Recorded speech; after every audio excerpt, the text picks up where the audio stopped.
Hello everybody and welcome aboard. I'm your pilot wannabe, Papa Whiskey Bravo. We're in mid-flight. Typically I would like to have some nice drone footage of the plane flying at this point, but the drone camera seems to be broken right now. It's a glitch. Sometimes the drone camera stays wherever you last put it, and it's last place I put it, I'm not even sure. It's not even showing the airplane, and it won't let me control the drone camera. So this is where we are. So I figured I'd give you a window shot from in here. You know, I'm letting the co-pilot watch things while I relax in the back a little bit here. But we'll take a look at the flight plan just to refresh ourselves about where we are, and then I'll retake control of the plane after that. So see you in a moment.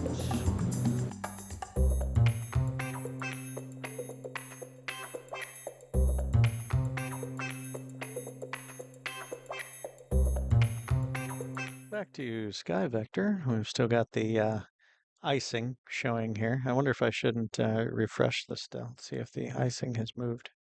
No, icing's still in the same area. Oh, we got Kansas City. Icing over there. Anyway, we're in this leg of our journey right here. We just recently passed that first checkpoint. I'm sure I'll probably skip some of this because it's a long flight yet. But for anyone who maybe didn't see part one, we're pretending that we bought this Beechcraft Duke in Tulsa, Oklahoma, and we're flying it home to the Purdue University Airport in West Lafayette, Indiana, and we're moving along pretty good. Okay, I'll see you guys back in the cockpit. All right, back in the seat I'm supposed to be in, and oh, let's unmute that. There we go. Yeah, there was a part in the first video which I still don't know yet if anyone's going to actually be able to hear me over the engines in this thing. I mean, the engines sound great, but this is one of the louder planes. I'm pretty sure. There's one plane that I'm going to be getting to eventually that I suspect may be as loud as this one. I'm kind of curious to see how the audio balance is going to look on that one. It's a Cessna, but we'll see how it goes. But let's check in here. We're at 23,000 feet. We have messed up the GTN 750. I talked about that in the last one. You just hit back if it's failing to follow your plane. So we'll come back and take a little tour of the GTN 750. I want to check on a couple other things here. Our engine temperatures seem to be doing okay. I'm still not really comfortable with the idea of closing the cowl flaps, but let's see, 338, 328. Yeah, I don't know. I kind of want them to be down really close to 300 even before I'd bother closing the cowl flaps. So maybe that's something that'll happen in wintertime when it's really cold up here, because up here right now, yeah, we're just over 0 Fahrenheit, so I don't know what that is in Celsius. Once you go below 0, I'm a little lost, except for 40 below. I've heard that 40 below is the same on both Fahrenheit and Celsius, the only place where they meet. Anyway, so I'm not going to close the cowl flaps yet. Cabin temperature I've been struggling with a bit. On my previous flight, which I didn't record, I couldn't get it warm enough. It was 58 degrees in the cabin, and I didn't know what I was doing wrong. I watched a couple of videos. Now I got it working, except now it's working a little too good. I'm going to turn this heat control all the way down, and we'll see. It made quite the little clicky noise when I went all the way down. Is there an off down there? Doesn't look like it. Well, we'll see what it does turned all the way down. Because we're at 85 degrees in the cabin. That's toasty. The co-pilot here is going to be taking off her jacket and complaining. So, yeah, hopefully that gets under control. Everything else seems good. We're on course. So let's finally do as promised and take a little tour around the GTN 750 and 650. All right. Up on top, you've got your COM 1. This is the channel you're monitoring. This is the standby. Then you've got your nav 1 and the standby. Matter of fact, we're headed towards a VOR right now. So let me show you something cool here. If you click on, this is your flight plan here. We're going from the COVIT to the SGF, and then the next one will be VIH. If you click on this, it shows you the flight plan. So we're headed towards SGIF. If I click on SGIF, I have a few choices. I can activate it, like skip ahead. I can change where it's at. I've never done any of that stuff. I can remove it, or I can look at waypoint info. Waypoint info tells me where it is in Springfield of some state. I don't think it's Illinois. I don't think we're that far along yet. Maybe Missouri? I don't know. Anyway, it's in North USA. The distance to it, the bearing to it, the coordinates for it, nearest airport to it. But the main thing I come here for is the frequency. This is the nav frequency for the VOR. If I click it, it puts it in the standby in the nav mode. So I go back, I hit the map to get it back on the map, and then if I swap these out, then I could theoretically, oh, see, this came alive to show me, to confirm that it's 18.6 nautical miles away, which it's not quite in exact agreement with that, but still it gives you an idea. It gives you ground speed, 269 knots, also not in agreement. This is curious. Usually, okay, the other plane that I've used GTN 750s and stuff in, these kinds of things have been in agreement. So the fact these are slightly out of agreement is a new one to me. So 4 minutes till we get there, 3 minutes and 26 seconds to get there. Yeah, they're not exactly in agreement, and I really don't know why. Maybe this is more accurate of what real life would be, where there's completely different kinds of pieces of equipment trying to measure the same thing, and they're not gonna come out with the same answer. I'm betting that's probably what it is. So what else can we talk about? Oh yeah, we're going to cover VOR at a later time, how they work, but they're a really interesting, very old way of navigation. You know, that predates GPS by decades, 40 or 50 years, and it's really kind of fascinating and interesting thing to do. But I got enough to do in this plane already, because this plane is a lot to manage. It's 91 degrees. Did I turn it the wrong way? I did. I turned it the wrong way. I've been turning it the wrong way all this time. You would think I would know that way up would be up, but it was like I was wanting, I don't know how to explain it. I got completely backwards. But sorry there that I've been heating you out. It's yeah, 91 degrees in the cabin. Look at the cabin minigame page here. Yeah, I don't know what happened. I just kept turning it up and not understanding why it was getting higher and higher. Yep. Oh well, the list of my many mistakes. Anyway, back to the GTN 750. So we got the COM 1, we've got nav 1. Down here on the 650, we've got COM 2. Nav 2 is this old school looking stuff over here. We're not going to mess with that stuff because we're not doing VOR in this plane. Looking over here, temperatures are looking nice. All right, so the information that's in the four corners of both of these screens, you have tons and tons of choices of what information you can put there, and you can put whatever information you want in whatever corner you want. And so these are really nice, these GTNs. So I've got the desired track, the course we're supposed to be moving on, 081. Not to be confused with the direction our nose is pointed, but it's the course we're supposed to be actually traveling, is 081. And across from it, I have the actual track that we are traveling, because it's nice if those numbers match, and if they don't, then you know that maybe I screwed up the autopilot again, which, you know, happens.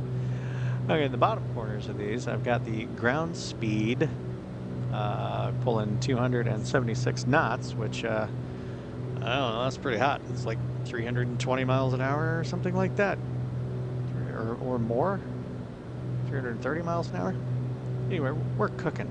I might be able to get that display in miles per hour for all I know, but yeah, maybe we'll look at that. In this bottom corner, we've got the distance to the next waypoint, which is 1 nautical miles. Unless you're talking to this guy who says it's 4 miles. But anyway. And then on the 650, I've got true airspeed, and I have that kind of right under the ground speed, because you can really kind of get a sense of your how the wind is affecting you there. You know, obviously, we must be taking a bit of a hit with the wind. Yeah, not really, because the wind is coming from slightly from behind us.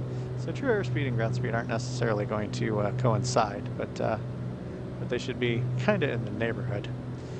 These needles over here are flipping around and stuff because of the fact that I put the frequency of that VOR we just passed in. See, this needle's pointing back at the VOR, like, hey, you just passed it. That's what you told me to go to. So yeah, we'll get back into that. So I've got true airspeed, which is the difference between true airspeed and indicated airspeed. I don't know. We'll see. Maybe I'll come back to it. But you see here our true airspeed is 260 knots, but our indicated is just under 180 knots. And that's because of the air being thinner higher up. It causes the indicated airspeed gauge to not read correctly because of the air being so much thinner.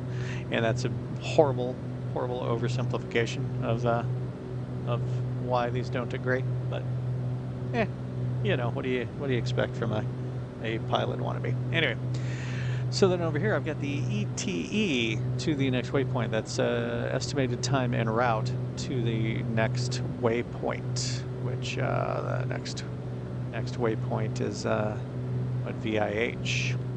And then at this bottom corner is my favorite one. It's the ETE to the destination, the estimated time en route to the destination. That's the piece of information that I cannot get the G1000 or the Garmin 530 or 430 to give me. I cannot seem to get that information ever, and I love that on these GTNs you can get that. So 1 hour and 17 minutes yet. So it makes it easy if I want to compute my own descent, because you know, I'll just aim for 1,000 feet per minute, and I need to get from 23,000 down to 1,600 for the pattern altitude if we do a pattern, and then I can just mathematically figure out how many minutes I need to descend. So it's really nice having the actual estimated time to destination, and I figured the G1000 and the Garmin 530, there must be a way to get them to give you that information. I can't see why that would be such a hidden thing. Why that would be so inaccessible. But I've gone round and round in those things, poking around at the menus and stuff, trying to figure out how the hell you can get it to tell you your time to destination. But all they ever want to do is give you the time to the next waypoint. And then, you know, I mean, all you can do then is get the total miles to your destination and look at your speed and do some more math to try to figure out how long to your destination. It's crazy. But anyway, so the GTN 750 is very cool. So we're our next one is VIH, which looks to be another VOR. So we're going to look at waypoint info. It's a VOR. It's got a frequency. I'm going to hit the frequency. That put it in standby.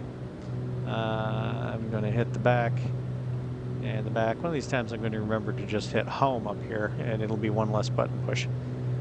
Here, I'll demonstrate. So we're looking at flight plan.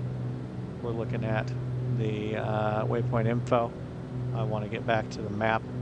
I'm just going to hit home, map, bam. Anyway, so we've got that programmed in. So when we're about halfway between the two VORs, I'll swap this out, and our little needle over here will start pointing back forward again, because it'll be pointing at the new one.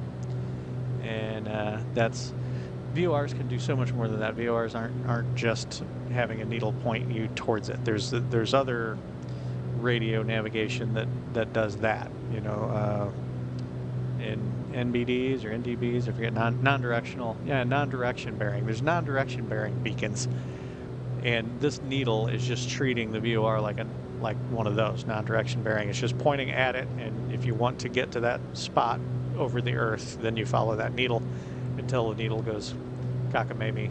Unless you've got this distance measuring equipment, then you'll know when you get to it, you know, roughly, since these don't agree. But anyway, oh yeah, quick note, this is giving us our distance to the next waypoint. This now is giving us our distance going away from the previous one, which is kind of cool. Usually once these get to be the same, I know I'm dead in the middle, and I'll swap the VOR over to the next one. Anyway, so this needle's just treating it like an NDB. It just points roughly at it. VORs can do a lot more than that, though. We're going to get into that in a later video. Man, I'm just realizing I'm very disappointed that the drone camera is not working, because I wanted to get some drone shots, some like beauty shots of the plane flying for the short I want to make to go along with this flight. And now I can't do that because the drone camera is broken. And the drone camera, from past history, there's no way to get it working again, short of quitting out of the simulator and firing it all back up again. So I guess I'll have to, once I'm done with the flight, quit out of the simulator while I'm not recording. Quit out of the simulator, fly back up to 23,000 feet, and take a bunch of drone footage. I don't know. Maybe I won't go all the way up to 23,000 feet. Maybe it'd be good enough to just get it, to 3,000 or 5,000 feet, put it on the autopilot, and take some beauty shots. That's probably what I'll do. But I just wanted to do it in mid-flight, It would have been cool. But in case you're wondering, here, I'll just hit the button to go to the drone camera, and you'll see what I'm talking about. Yeah. No control. I'm trying to swing the camera around. It's, just nothing. No control at all. Doesn't respond to anything. I'm trailing, I'm pretty sure it's trailing along behind the plane, looking slightly to, off to the left, off the left stern, if we want to get boaty about it. Yeah, so I don't know when it happens. I don't know if these kind of bugs are things that only happen to, well, here, I'll start at the top. I don't know if these are bugs that happen to everyone, where the drone camera doesn't work sometimes, or if it's a bug that only happens to people on the Xbox, or maybe it only happens to people on the Xbox Series X specifically, or maybe it only happens to me. I mean, how would I know? Every time I try to search any information about things like that online, it's only PC related information. Let's go back to our little computer down here. 324 and 306. Here, I want to see the cylinders in order, and I want you to stop moving. Oh my goodness. There we go. Cylinder 1. We got 309 and 328. 324 and 305. 305, 321. 327, 312. 327, 315. And then the turbo. 1494. Yeah, I guess it is. Yeah, check that out. Okay, well, let's try closing the cowl flaps just a little bit. Okay, we'll close them a little bit. This plane, there's like no internal indication of how much you have the cowl flaps opened or closed. There's just these toggle switches down here that you push up for closed and down for open. I've put them, I've slaved both of them to a knob on my hardware, but the problem is there's just no, I mean, right now I know they're full open because I looked before we took off and I haven't touched it. But, I mean, if I just crank the knob, I know that I'll close them fully, but I kind of would like to close them halfway. And I don't know how you would actually do that in mid-flight in this plane, because there's just nothing telling you. I mean, oh, well, you can see the flap a little bit there. You can see that one a little bit. Maybe that's how they do it. Oh, you can almost see that one, but the exhaust pipe rattling away there is blocking it. Okay, well, let me try looking down there and turning the knob just a little bit. I think I put down and it's closed. Oh, yeah, look at that. Look at that. It's closing. It's closing. Okay, let's try just partway closed. Look at that. Yeah, we're figuring stuff out. That is awesome. Now we're in 9 minutes to Purdue University Airport. Wonder how the weather's doing there. And I'm gonna take a look on my phone. Again, I would give you some nice beauty shots on the outside, but I've only got the external camera, which is in really close and super loud. So I kind of don't want to do that.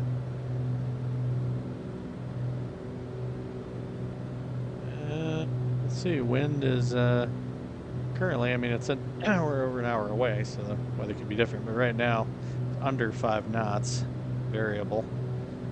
It's clear, VFR conditions, 10 miles visibility, and 3024 on the barometric pressure. Yeah, so, I mean, that doesn't exactly make it sound like we really need to do a ILS or something like that. And I don't know, we might just do it anyway. The angle we're coming at the airport wouldn't be terrible for doing an ILS for runway 10. So as a matter of fact, why don't we swap back over to the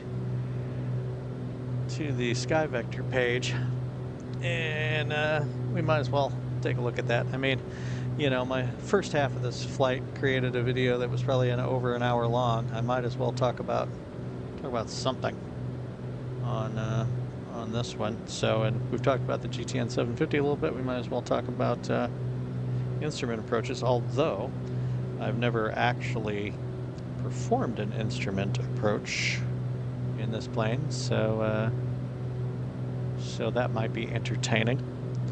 Yeah, but we'll go back over the Sky Vector page and take a look. See you there.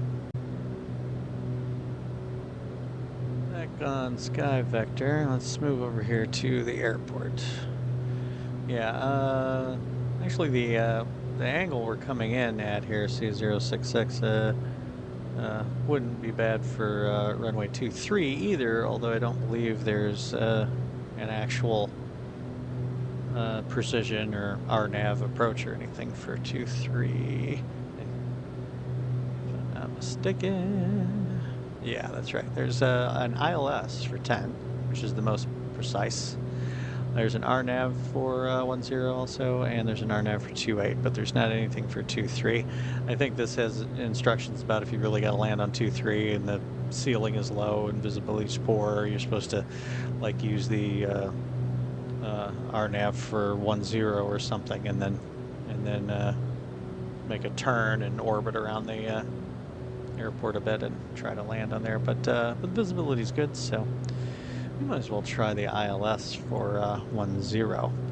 Okay, this is an approach plate. Probably, if you're not, you know, into aviation and haven't really seen one of these before, it's going to be like if you aren't into aviation and haven't seen the here, you know what, I'm gonna mute the plane. Poof. There we go.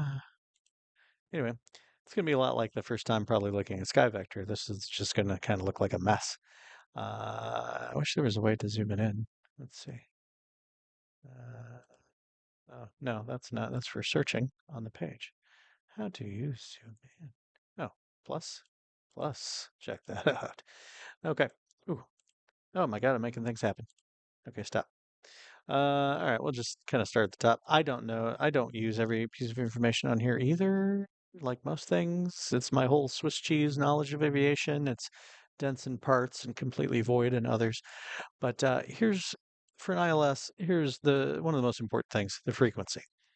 To me, I feel like the two most important things for an ILS, the instrument landing approach, is the frequency to tune in your nav radio to catch the localizer to lead you to the airport, the frequency, and the heading that you want to be on when you catch it. In this case, it's actually 100 degrees, 100. That's not to say the other things aren't important. They definitely are. You want to know the airport elevation, runway length is probably a good idea. But then also, the next most important thing is the altitudes you're supposed to be at when you're hitting certain waypoints. It's like approaches, instrument approaches and RNAVs and stuff. They sort of have their own waypoints that are close to the airport that you have to hit. Um, and like, see, this is a from the side, a profile shot. This is the runway down here, and right here at this that point ends up being what on here?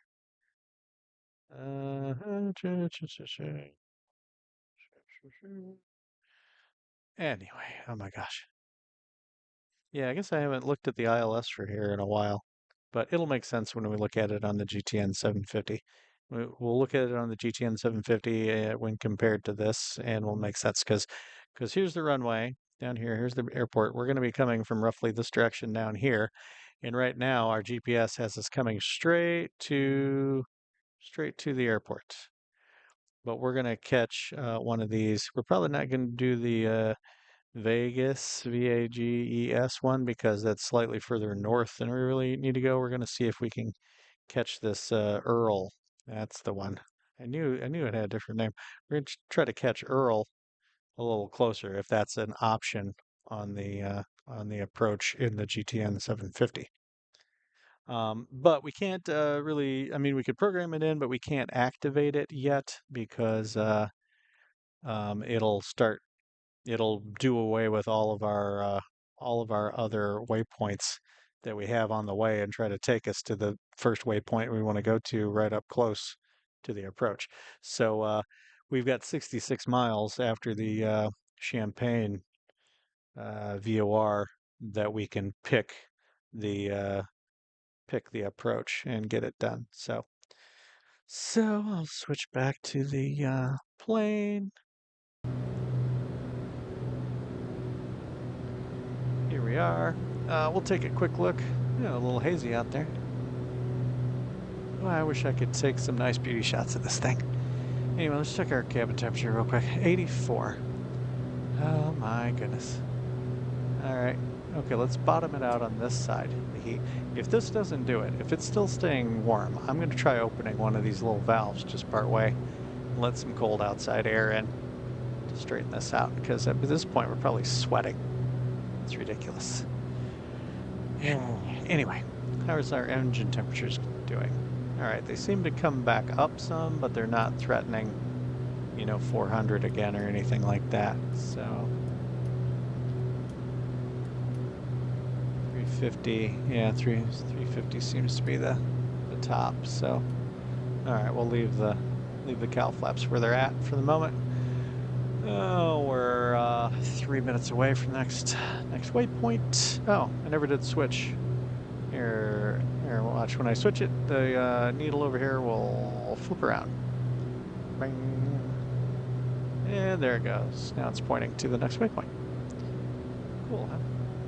Anyway, now if we want to do the ILS, we go... Oh. We go to procedures. That's where you always find the instrument approaches. Procedures. We're not doing a departure. We're not doing an arrival. That's how you kind of get to the airport from nearby.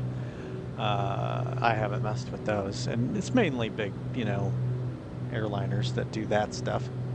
But approach. We pick approach. It's already on LAF. We pick approach.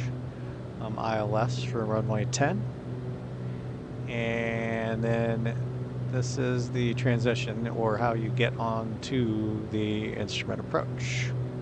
So we have choices. We have BVT, we have POTS, POT. We have the one I said we weren't going to do, VAGES, And then, oh yeah, LA.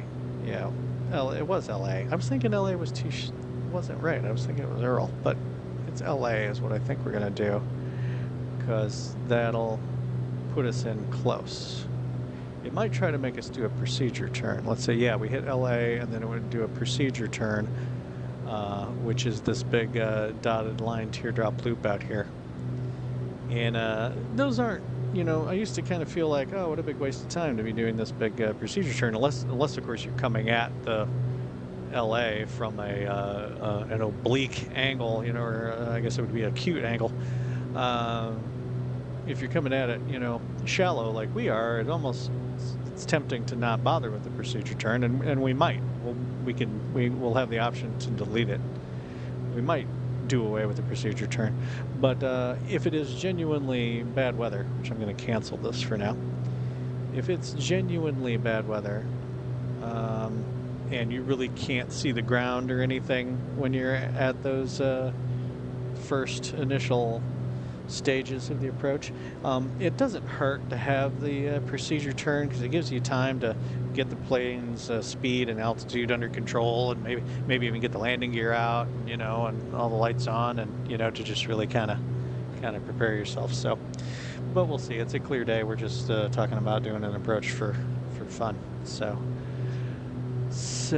oh, let's see. We've got messages. It's probably that we just passed that waypoint. Let's see. Arrived at the waypoint. Yep. Blinky blinkies. Always with the blinkies. All right. So our next, yeah, we're arriving at the waypoint right now. Assuming the plane's going to turn. Yeah, look at that. I could have a drone camera shot of it turning. That would have been nice, huh? But no, the drone camera's broken. Okay, and see our little direction bearing needle flipped around. Yeah, okay, there's a term for that needle. It's the point at the NDB needle, but we're using it on VORs right now. Say let me. Yeah, when we do VORs, we're going to go in a simpler plane, something I can't break as easily. That's the plan, anyway. Let's see what we're going to do. Engine temperatures are still looking okay. Are they? Oh yeah. No, the engine temperatures seem fine. So we'll leave that balanced out. We should be getting just the ever so slightly more speed by having those cowl flaps closed just a little bit. If it was cold, if the engines are running cold enough, I'd close them all the way, and we'd for sure be getting another knot or two, at least in airspeed. What do we got? I knocked it off of the plane following again. We're pulling 271 on the ground speed.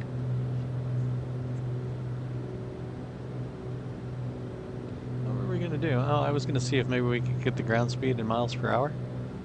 Okay, let's do that. Okay, we go to menu. We go to change fields. We pick the one we're going to change, and we have this whole list of things. Active waypoint, altitude above ground. Oh, that could be handy under certain circumstances. Man, eight spots for information almost isn't enough. Altitude above ground. That's cool. Altitude, GPS position altitude, bearing to waypoint, course to steer. That's the next waypoint, right? Course to steer. Interesting. Distance to waypoint, we've already got that up. Distance to destination, we've got that. Distance to DME station, that's distance measuring, which is like this stuff up here. Distance to destination, desired track, we've got that one.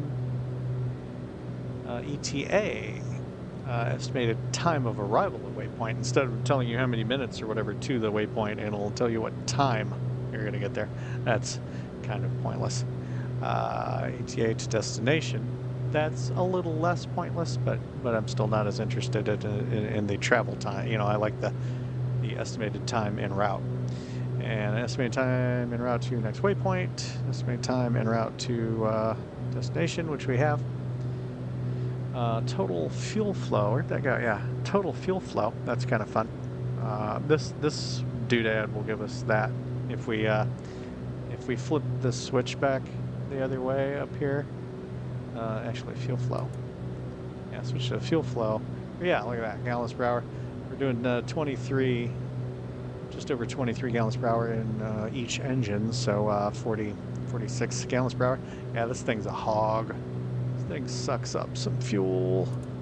Sucks up the $7.50 a gallon avgas. Anyway, GPS ground speed. So that's what we have already there. Heading. Radio. So yeah, maybe there isn't a way to do it in miles per hour. Target altitude, radial to VOR. Yeah, that's stuff that I haven't tried to do VORs with the GTN 750. When we do VORs, it's going to be with just the steam gauges, but maybe we can incorporate the two at a later time. Target altitude, local time, UTC time, true airspeed we're using, waypoint track angle error, so to tell you how far off your nose is pointed because of the crosswind to keep you going in the right track. I'm assuming that's what that means. Trip timer for total overall trip time. Your track that you're actually traveling over the ground. Vertical speed. Oh, that's cool. I usually just use this, but yeah, vertical speed. Vertical speed required. Oh, that's if you have it set up for your descent. Wind speed and direction, which we do have. Wind speed and direction here. Waypoint cross track. Not entirely sure what that means. And off, you can turn off that field. Okay, so it's displaying the ground speed. There doesn't seem to be a way to change it to miles per hour there. I wonder if there's some other thing. I wonder if you can switch it from the whole unit from knots over to miles per hour.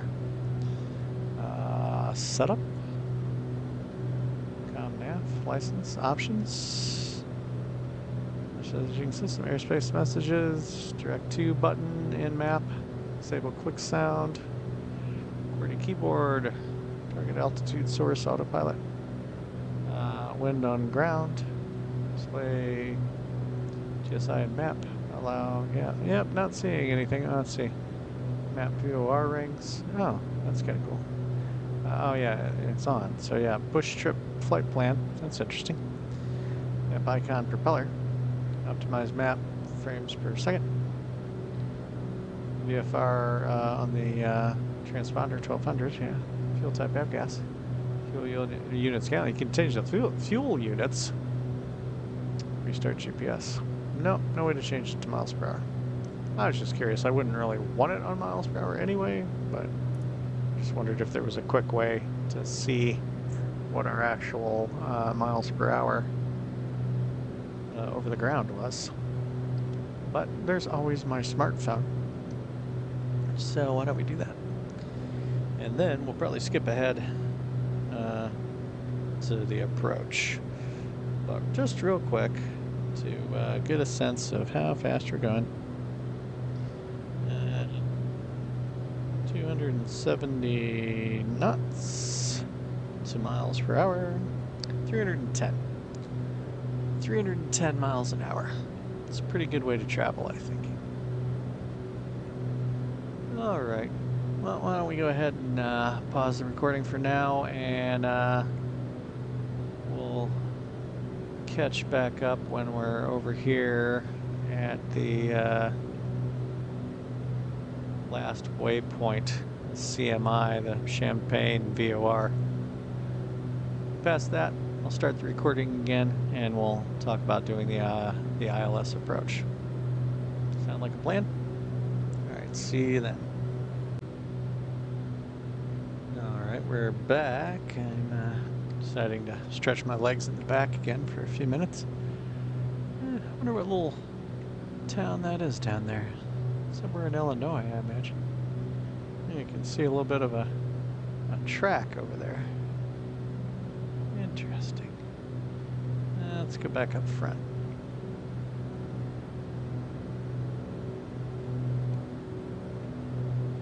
Okay, I guess we can zoom in and maybe get a sense of what town that maybe is down there.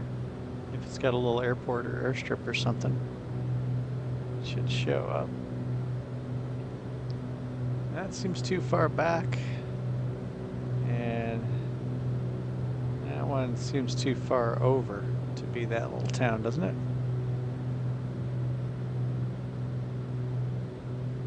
Let's see. Yeah, that doesn't seem right. Oh well. Almost time to start the descent. That's why I'm recording again. This is kind of a glitch too. It's like whatever the center of the screen is, even though you can't see that little selection dot that you'd have if you were using the controller, it's still there. And as a matter of fact, if I pass the middle of the screen over these choices, they'll light up the same way as when I pass the mouse cursor. Yeah, see how some of them are lighting up? And if I hit the button to recenter my view, which happens to be the A button, it's like it makes the choice that, so like see how it's lighting the COM one up? If I hit the A button, it'll probably open up the COM screen. Oh, it almost did. It moved it. Yeah. Yeah, it's a weird little glitchy thing.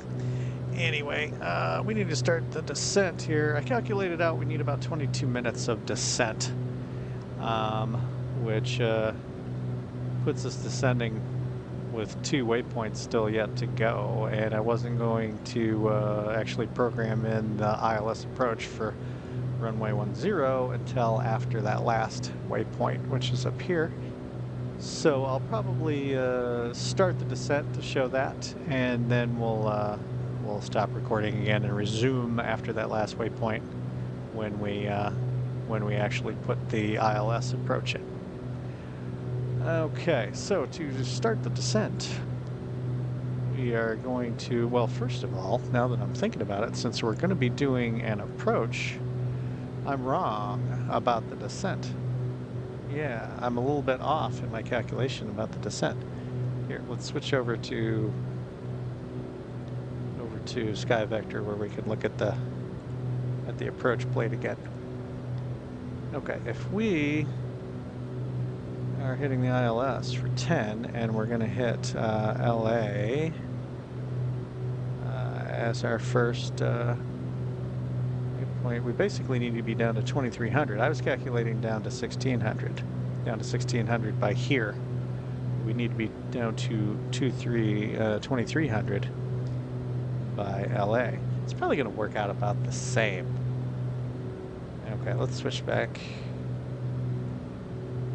Okay, it's going to work out about the same, but let's make our pre-select 2300. 10% of our current altitude. 2300. Now I'm going to go ahead. I think I'm okay on the mixture. I'm not going to enrich in the mixture any or anything else. I'm just going to back the throttle off some. I'm also going to turn the prop sync off. And I'm going to back the throttle off a little bit. I'm going to close the cowl flaps all the way because you don't want the engines to overcool. Closing the cowl flaps all the way and hitting the altitude button to disengage it. And I'm going to grab this little attitude thing down here and start nosing us down.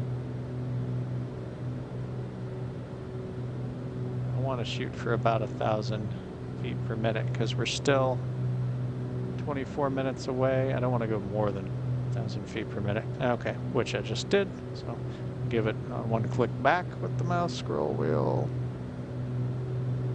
Alright, that seems pretty stable. I guess we can consult the descent checklist. Set cabin altitude goal. Oh yeah, pressurization. We didn't even talk about pressurization either. Not even once. Yeah, I've got the cabin pressurized. Right now, even though we're at 20-some thousand feet, we're only experiencing like 9,000 something feet of cabin pressure. But we need to set this to the pressure of our destination, which which is 600 feet, and you want to usually do, at least I've read and heard, you want to do about 500 feet above that. Pressurized for 500 feet above that. You want to try to get things equalized so you can open the door. I mean, there's a dump valve that we're going to hit, but you don't want it to be sudden and pop your ears, you know. So there's surface level, SL. So that line would be 500. That route there would be 600. We're going to go 500 over, so just over 1,000.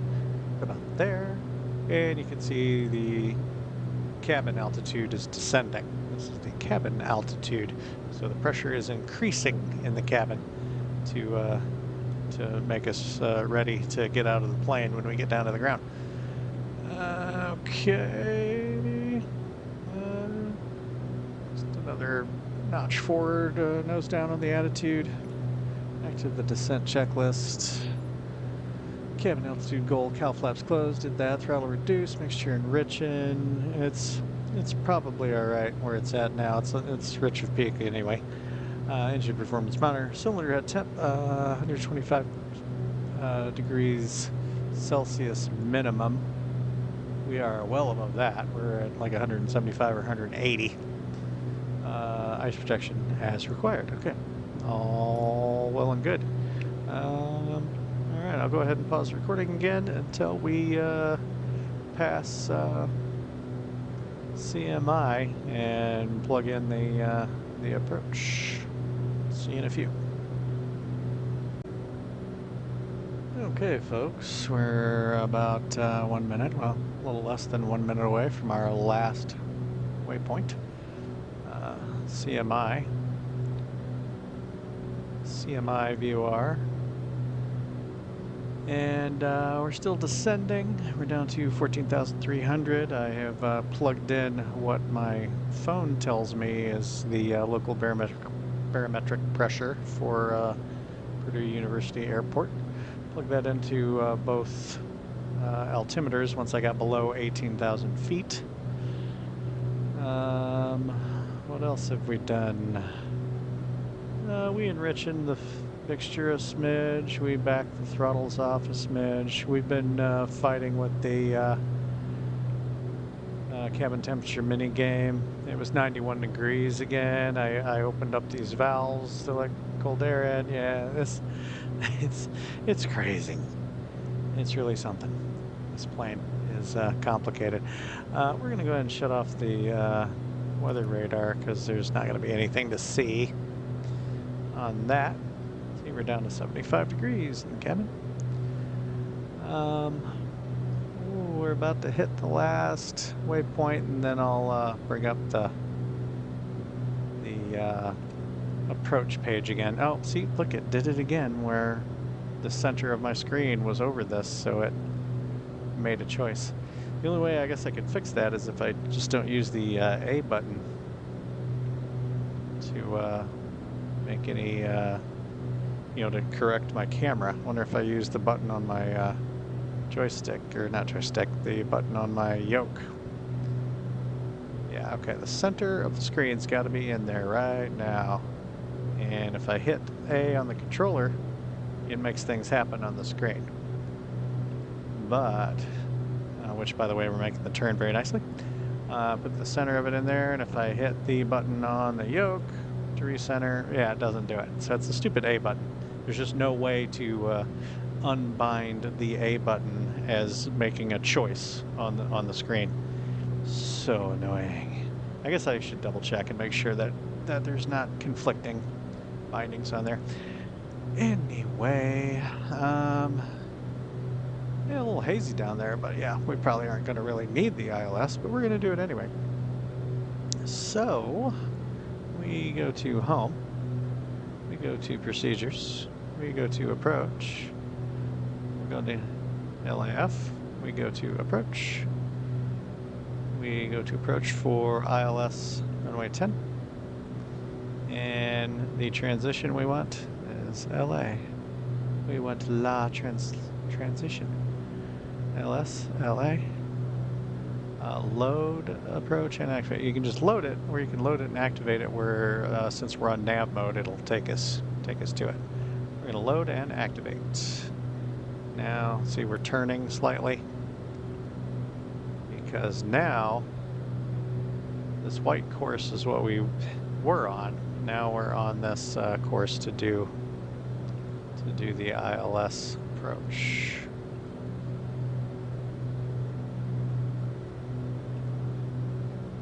Okay, is it gonna wanna, it's gonna take us in this big procedure turn. I feel like that's probably gonna be unnecessary. Let's take a look at the flight plan now. You see now the flight plan will be populated with these extra waypoints for the approach. See, there's the procedure turn. And it tells you the altitude here too, but I showed you on the approach plate where it tells you the altitude. But it tells the altitude. We're supposed to be down to 2,300 for LA, and for the procedure turn, and then through to the next waypoint after hitting LA again. Oh, actually we hit LA there, and then it goes on the glide slope down to the runway.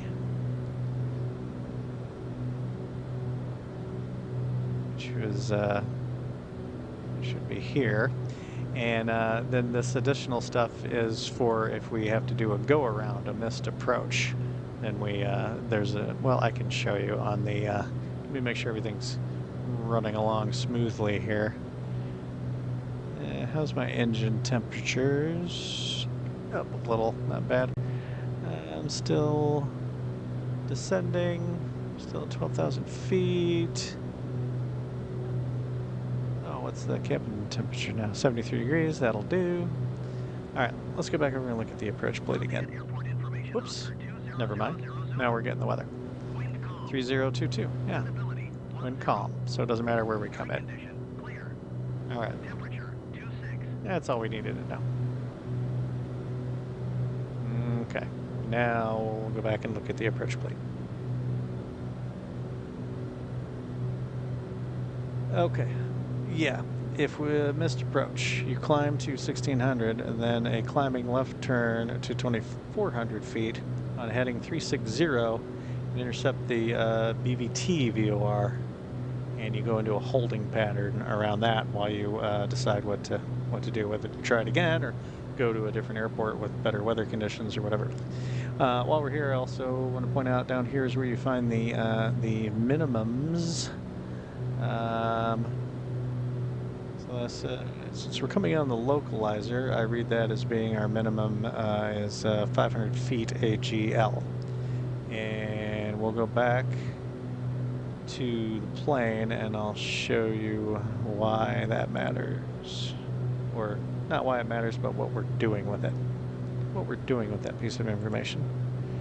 Okay.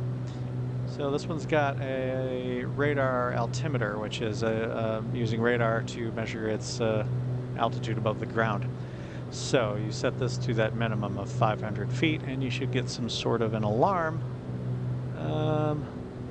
somewhere. I don't know where the alarm will be. I'll get an alarm somewhere, a beepy alarm, letting me know that I've hit the minimum. And the idea is that if the weather is bad and the visibility is poor, you want to see the runway at or before you hit that minimum point. If you don't, then you are required to do a go around and a missed approach and try to figure out if you're going to a different airport or what. So how are we doing? We're 10,800 feet. We've got 13 minutes to go till we hit LA. That's plenty of time for our descent, so that's all going pretty smoothly. Engine temps still look okay. How's our cabin pressure doing? Oh, the frame rate has dropped a bit. It's with every movement of the camera is a little crappy on the frame rate. Okay, cabin pressure is, yeah, cabin pressure's down to the target we set for it. So cabin pressurization is fine. I just have to remember once we're on the runway, and maybe like when we're pulling off, I need to switch this to dump to make sure that the pressure on the inside of the plane and outside of the plane are matched. right. 13 minutes to LA seems excessive now.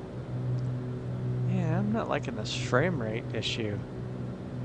Why it's looking so choppy. Like, you know, there'll be lag sometimes, especially when you get down close to the ground, but this is actual the frame rates in the toilet. Because moving the camera is so looking more like 15 frames per second or something.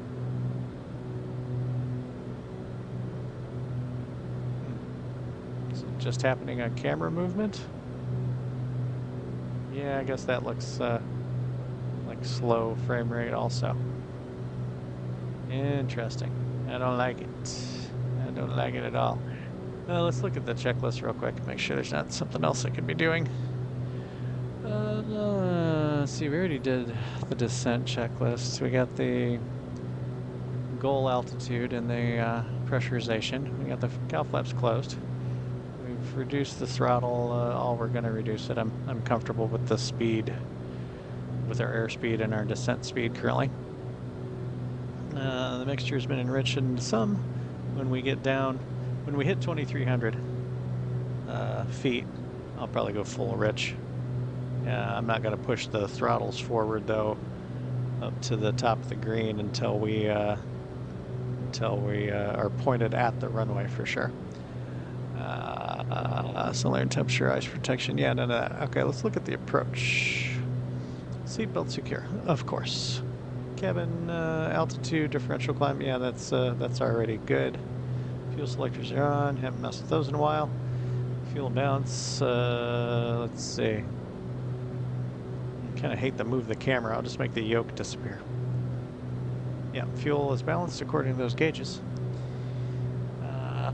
Recognition lights on. Let's see, are we below 10,000? Yeah, we're below 10,000 feet. Let's switch some lights around.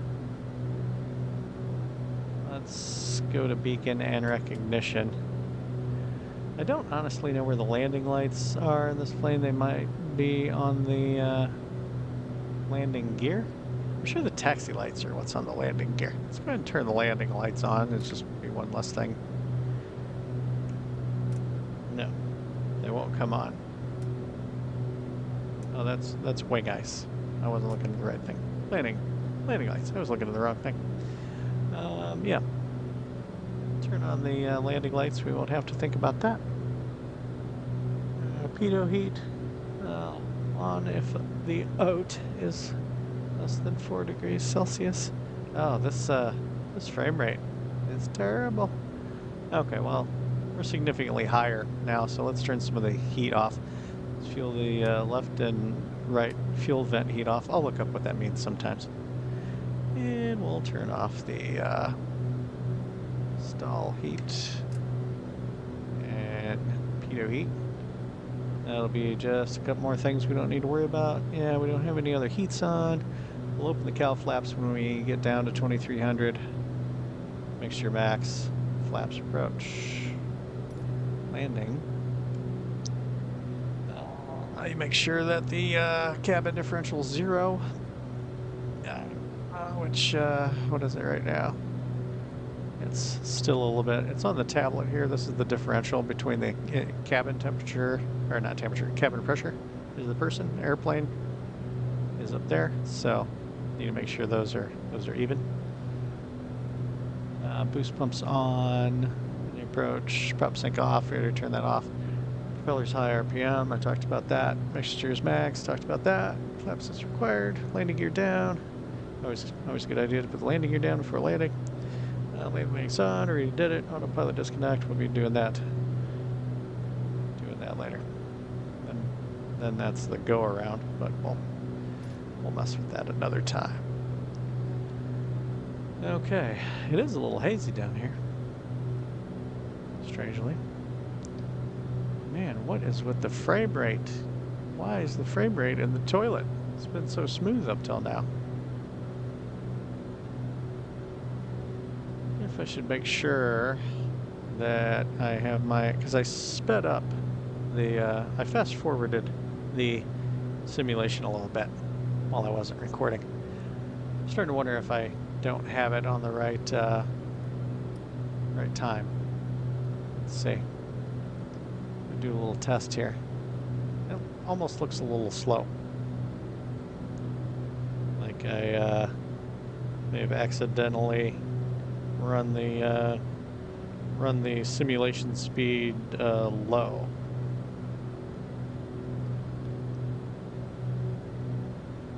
Oh goodness. Here. Right at 15. Yeah, it looks like it's low. I bet that's what the problem is. Okay, I started the stopwatch on my phone right when this hit 15. And when it hits 25, I'm going to stop my stopwatch.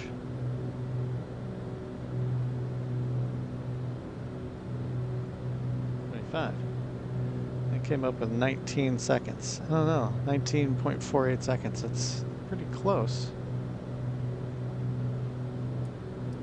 Yeah, do we think it's running slow? Does that look slow for seconds?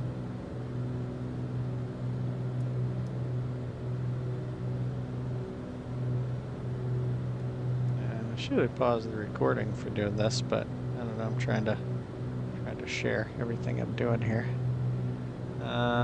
We got 10 minutes till we are at LA, and we're down to 8,000 feet. I slowed the descent some already. I could probably slow it some more, couldn't I? Let's see, 2,000 feet. Yeah, I totally lost track of what I was doing with the timing. I'll come back to that. 8,000 feet, 23. Yeah, I guess that's okay. We'll let it go. If we have to level off at 2,300 a couple miles away, that's fine. All right, back to this issue of, is the sim running slow?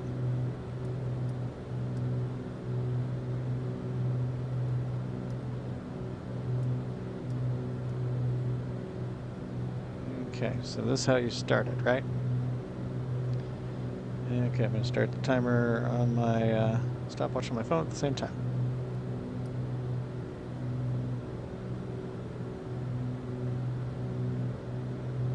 Yeah, it's running slow because I just hit 10 seconds on the. Yeah, something's off. I must have hit it one too many times. All right, let's see if we can speed it up. Okay, in case you're wondering, you change the speed of the simulator by holding down the R on the keyboard, the left control, and then plus or minus on the number pad. So we're going to hit plus once. Okay, we're still getting some stutter on the camera movements.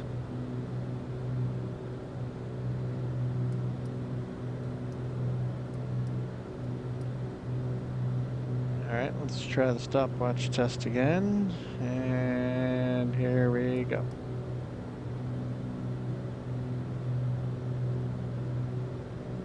I don't know how I could have gotten that far out of whack on the fast forwarding. Okay, that looked like it was right on my stopwatch on my phone. Okay, so I must have just hit it one too many times when I was slowing it back down to speed, but we're still getting this terrible choppy camera movement. Why? That sucks. I mean, usually things start getting laggy and choppy right when you're getting ready to land anyway, and now we're starting out laggy a long ways away. Alright, well, I'm gonna pause the recording for now until we get a little closer. See you in a minute. Alright, we're down to 3,200 feet, and the altitude alert keeps going off. Then we're getting close. Then we're, 1,000 feet from our pre-selected altitude. We're getting very close to the pattern here. I haven't yet. Oh, you know what? The plane stopped descending for some reason. Don't know why. It says the autopilot's on. Why it stopped descending. But I was kind of waiting to see if we could get comfortably down to our altitude before hitting LA. to decide if we're going to skip the, delete the procedure turn. I'd kind of like to delete the procedure turn, but of course now the plane is fighting with me a bit about getting down to the chosen altitude. Not sure why it was doing that. Thought maybe it had kicked off like the autopilot kept doing in the Bonanza, but no, I don't know. I'm not going to play the cabin temperature minigame right now. I turned off the heat. I have it just turned off. I suppose I could put it on blower if it seems too warm. Yeah, well, it's getting cooler. I saw it go from 79 to 78 when I glanced, so let's just leave that alone and worry about flying the plane. Okay, we're getting super close. Oh, we're at 2300. Yeah, let's ditch the procedure turn. Where is it? We'll ditch it if I can find it fast enough. Procedure turn. Oh, no, it moved on me. Procedure turn. Remove. Okay. Back. Now, yeah, now see, it's just going to take us straight in for landing. That's what we want. All right, our speed is good. We're going to go ahead and start, doing stuff and changing things. So let's do the landing gear, because we're below 174. I'm not going to do flaps until we turn the corner there in our final. Notice I haven't been looking outside. I mean, the idea is that doing an approach like this, you would be needing to do this when there's nothing to see outside anyway. Well, I'm going to give it full mixture, a little bit more RPMs, and a little more power to make sure our speed stays up. And when we turn the corner, I'm going to try hitting the approach button. I think maybe you're not supposed to hit it until you, well, I'm not sure. I'm going to try hitting the approach button. We'll see if it catches the glide slope and starts descending all on its own. We'll see. Okay, we're about to turn towards the runway. I'm going to hit the approach button. I'll do it manually here. Approach. It's not saying anything about glide slope yet, but it is turning on to the runway heading, which is good.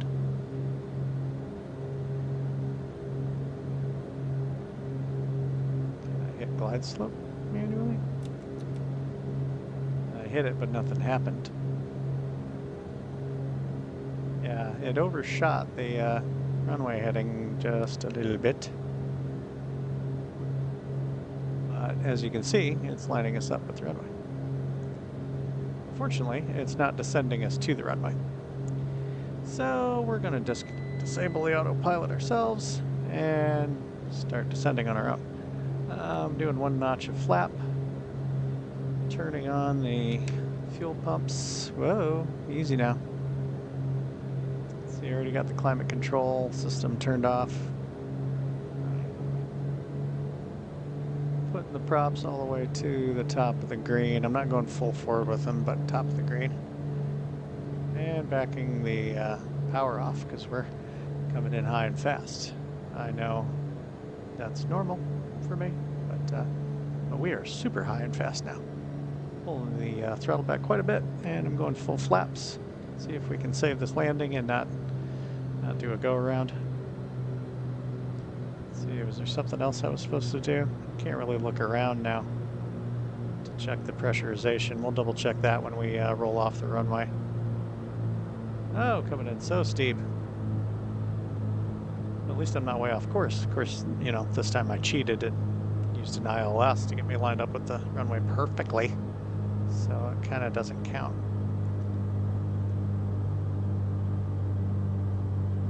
I'm going to also turn off the... No, that is off. Okay, never mind. Talking to myself. What's worse, talking to yourself and then deciding to record videos so it's not so weird, or talking to yourself while recording the video? That seems really bad. Anyway, here we are, runway 10 at Purdue University Airport in West Lafayette. Getting a little bit of stall alarm, and that was probably my best landing I've recorded so far, even though I did start out super high.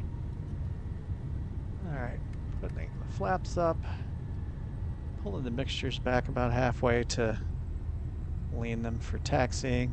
Hear the engines kind of bear down a little bit when I took the fuel away from them, so I'm gonna run them up to get them over 1,000. Try to catch this taxiway here. Whoa, hard on the brakes, and off onto the taxiway. We'll get stopped past the line here and do all the other stuff we got to do. All right, we did it. I'm gonna try and get the engines where I want them. Props all the way forward.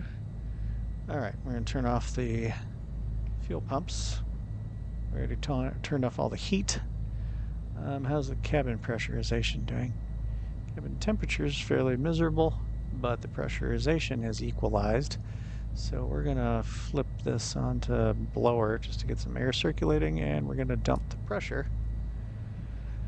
And we're going to put the transponder on standby. Already turned off the radar, weather radar, so we're not microwaving people on the ground. And we can open the window now. Some actual fresh air. Now let's double check the checklist and see if there's anything else we're supposed to do. See, on the approach, we were supposed to put the seatbelts and all that shit. Yeah. Cowl flaps. Oh, I never opened the cowl flaps back up. I knew there was something I was forgetting. If we'd had to do a go around, I would have been baking the engines with the cowl flaps closed. I mean, as it was, it probably didn't matter, but if I had decided to do a go around, it would have just been baking the engines. So that's what you got. What you got checklists for, I guess. Landing. Let's see. Boost pumps were on. Landing gear. I guess we can do taxi lights now and turn the landing lights off. And we should probably turn off the strobies. Turn it over to just nav. Okay, bulk landing we don't need to look at. After landing. Boost pumps off. Cowl flaps open. Flaps up. I believe I did that already. Cabin altitude pressure. Did that. Cabin pressure mode dump. Weather radar off. Lights as desired. Ice protection. Cabin temps. And then it's just shutdown is the next checklist. So, we'll taxi over and shut it down. Alright, this is my new plane. I guess I should, every time I fly the Duke now, I should use this livery, you know, as if this is the plane I bought and now it's mine. So I guess we'll do that. I guess this is the livery from now on until somebody comes out with a livery pack on the Xbox that I can get some cool liveries on, and then we'll just say we repainted it at that point. I think we're just gonna park up by these trucks over here for now, because probably about ready to get this video over with. And as usual, during the second half, I seem to get sort of meandering and start making weird mistakes and stuff. All right, parking brake, which you can't actually see very well down there under the yoke. Parking brake is set. I might as well look at the checklist for the shutdown, but there's a few things I can do first. Let's see. I can get everything off but the beacon light. So yeah, beacon off, taxi off, landing lights are already off. Okay, the beacon light's the only light on. Let's see, we got the blower control. It's still hot, but we're gonna turn it off.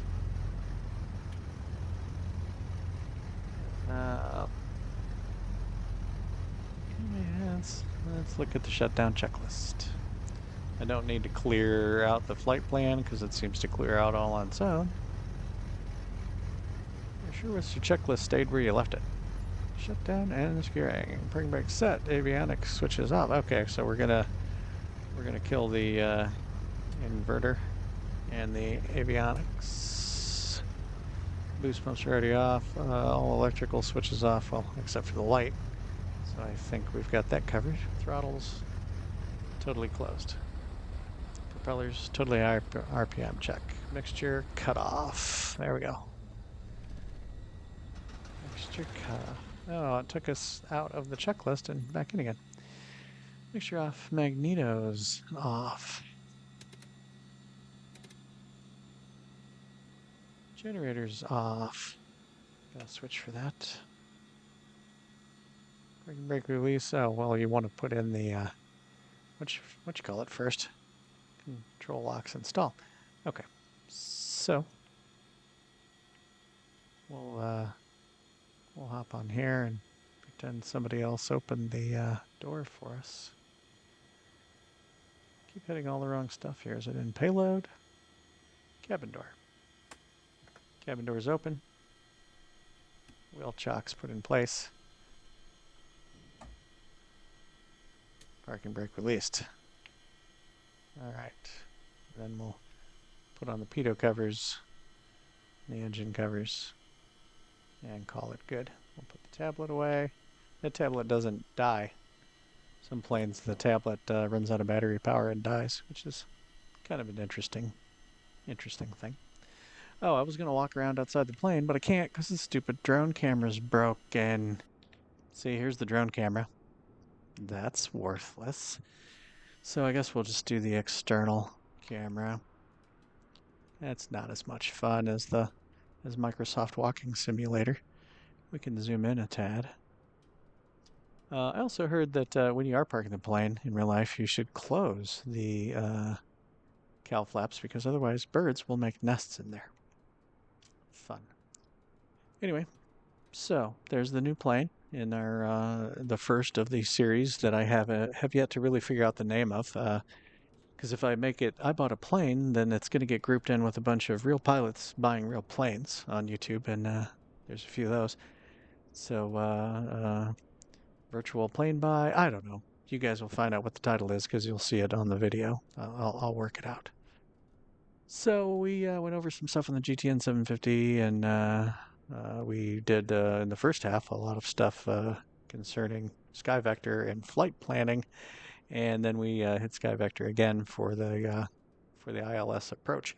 We'll do that sometime when the weather is appropriate because it's really fun to see the just see nothing, get everything all set up in the avionics, get it all set up right, and then when you're on the final, see the runway lights materialize out of the soup is really fun. Something very satisfying about that. So anyway, that's another flight and a couple more videos in the can. So I will catch you guys in the next one, which I don't really have a plan for yet. I'll figure out something. All right, Papa Whiskey Bravo signing off. Until next time.